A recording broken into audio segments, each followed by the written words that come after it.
না তুমি দাম জানো, তুই কিনেছিস তাই আমি তাই অবশ্যই তুমি আমাকে কিনে দাও, টাকা তুমিই দিয়েছো কিন্তু জিনিসটা তো আমার, জিনিসটা তো আমার, আমার প্রোডাক্ট মাগবে, আমার প্রোডাক্ট মাগবে আর আমি তোমাকে এমনি ফ্রিতেই দিয়ে দেবো? তোর বলে আমি মাগবো না? না মাগবে না, মুছে ফেলবো। মোছো মোছো আগে, যদি মুছতে পারো এটা ম্যাক মোছো, মুছে দেখো, হ্যাঁ মুছে দেখাও, জোর এমন করে ঘষো তবুও উঠবে না।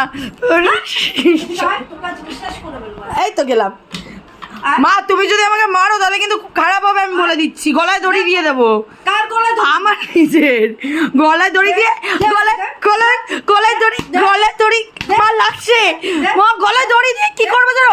আমি বলছি গলায় দড়ি দিয়ে ঘাস খাবো, ঘাস খাবো, লাগছে।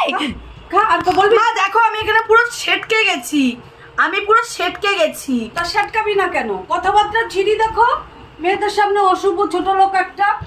আচ্ছা তুমি তো বড় লোক, তো দাও, তো কিনে দাও, কিনে দাও। তো অন্য কেউ দেয়নি, একটু মা দিয়েছে বলে এরকম করছিস? তো তোমাকে এত সুন্দর কেন লাগছে, আমাকে কেন এরকম বান্দর লাগছে? তা আমি ভগবান আমাকে এরকম তৈরি।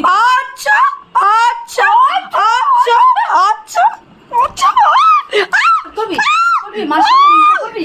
হিংসা হিংসা, তোমাকে আমি এইমাত্র গিফট দিলাম না, ফেরত দাও, মাদার্স ডে গিফট ফেরত দাও, তুমি ডিজার্ভ করো না, তুমি ডিজার্ভ করো না, ফেরত দাও, ফেরত দাও, ফেরত দাও, জিনিস দিয়ে, ফেরত দাও দিয়ে জিনিস নিলে কালীঘাটের কুত্তা হবি। হ্যাঁ আমি হব কালীঘাটের কুত্তা, হ্যাঁ আমি হব, হ্যাঁ আমি বড়মার মন্দিরের সামনে ঘুরে বেড়াবো, তবুও ভালো তুমি আমাকে দাও। নইয়ের তো অনেক পশুপ্রেমী রয়েছে, আমাকে মা তুমি আমাকে লাথি মারছো, লাথি মাদার্স ডেতে তুমি আমাকে লাথি মারছো, তুমি আমাকে আমাকে আমাকে মা আমাকে দাও, গিফট ফেরত দাও, তুমি আমাকে জিনিস ফেরত দাও। হ্যাঁ আমি এত 4 বছর ধরে অধঃপতন কি করে করতে হয় শিখে গেছি, দাও দাও, এখান থেকে বেরো। বেরিয়ে যাবো বাড়ি থেকে, আমি কিন্তু সারা রাত্রির